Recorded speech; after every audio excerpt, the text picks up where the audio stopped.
ওখান থেকে ডান দিকে চলে যায়। যদি কোনো সূত্র পাওয়া যায় সেই আশায় আমিও সেদিকে ছুটে যাই। গিয়ে দেখি হ্যাঁ, আমার অনুমান একদম ঠিক। একটা অভাবী মেয়ে এত প্রবল শীতেও একটা হাফ সোয়েটার মাত্র সম্বল। যদি কোনো করুণার বশেই হোক বা দৈব শক্তির প্রভাবেই হোক, টাকাটা ওর হাতে ধরিয়ে দিয়ে চলে আসে। ঠিকই শুনলে উর্মিলা, তুমি ঠিকই শুনলে। আমার কপালটা ভালো যে মেয়েটা তখনও ওখানে হতভম্ব হয়ে দাঁড়িয়েছিল, হাতে 500টা টাকার নোট। বাকিটা আশা করি তুমি বুঝতেই পারছো। হ্যাঁ, তো তোমার নাতনির কাছে 500 টাকা তো নেই, ওটা কোথায় গেল? শোনো বলছি, আমি মেয়েটার কাছে যেতেই ও আমাকে টাকাটা ফেরত দিয়ে দিচ্ছে।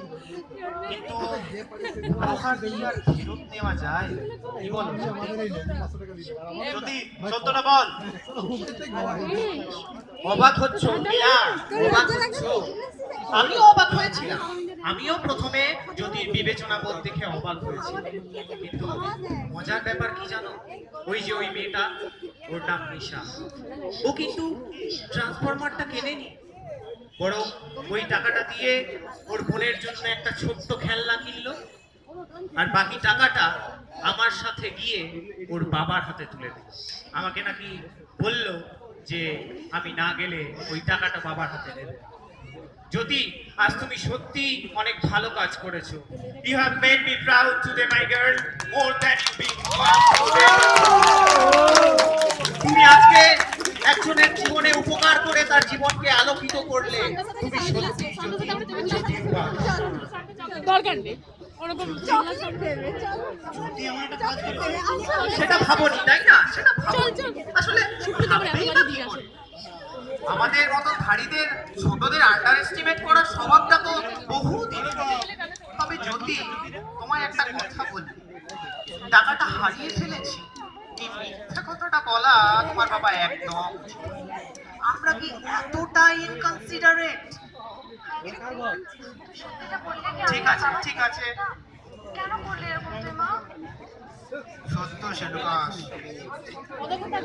যেখানে টাকাটা দিয়ে সাহায্য করেছি বলার চাইতে টাকাটা হারিয়ে গেছে বলাটা তুলনামূলক সহজ, তাই না?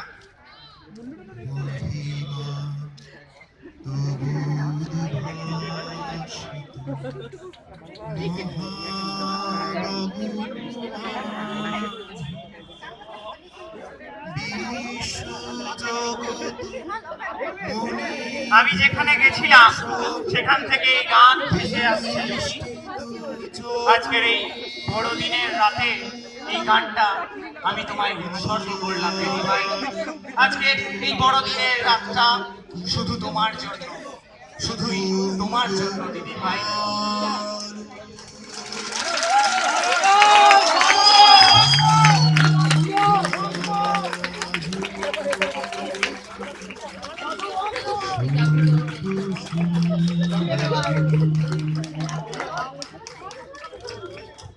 একটু সবার কাছে সময় চেয়ে নিচ্ছি।